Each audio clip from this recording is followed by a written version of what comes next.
আমি বা আপনি যখন সকালে নাস্তার টেবিলে বসে রুটির অপেক্ষা করছি, তখন গাজাতে একটি শিশু ৩০ কিলোমিটার হাঁটছে শুধু এক মুঠো ময়দার আশায়। কোথাও পানি নেই, আলো নেই, আছে শুধু ধ্বংসস্তূপ। আর এই এক মুঠো ময়দাতেও মিশিয়ে দেওয়া হয়েছে ভয়ঙ্কর নেশার বুড়ো অক্সিকোডন। এটি এমন এক ওষুধ যা মানুষকে ধীরে ধীরে জীবন্ত লাশে পরিণত করতে পারে।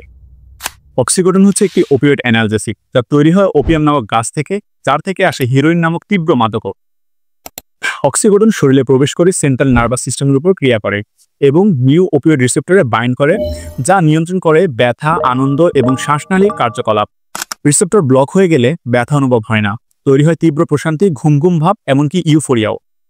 এইভাবে মানুষের মন ধীরে ধীরে আসক্ত হয়ে পড়ে। ব্যথা কমানোর পাশাপাশি এটা কমিয়ে দেয় শ্বাস প্রশ্বাসও। আর এই কারণেই ওভারডোজ হলে মানুষ ঘুমিয়ে যায় এবং আর জেগে ওঠে না। প্রতিদিন গড়ে প্রায় ১৩০ জন মানুষ ওপিওয়েড ওভারডোজে মারা যান, আর এর প্রধান কারণ হচ্ছেন অক্সিকোডন। মিডল ইস্ট মনিটর এবং প্যালেস্তিনিয়ান হেলথ অথরিটিজের রিপোর্ট অনুযায়ী গাজাতে যেসব ময়দার বস্তা হিউম্যানিটেরিয়ান এইড হিসেবে এসেছে, তাতে মিশিয়ে দেওয়া হচ্ছে এই ভয়ানক মাদক অক্সিকোডন। এটি কোনো ফুড রিলিফ না, এটি এক ধরনের কেমিক্যাল অ্যাটাক, যা মানুষকে জম্বি বানিয়ে রাখার এক নৃশংস পদ্ধতি। এটি কেবলমাত্র যুদ্ধ নয়, এটি অনেক বড় মানবতাবিরোধী অপরাধও বটে।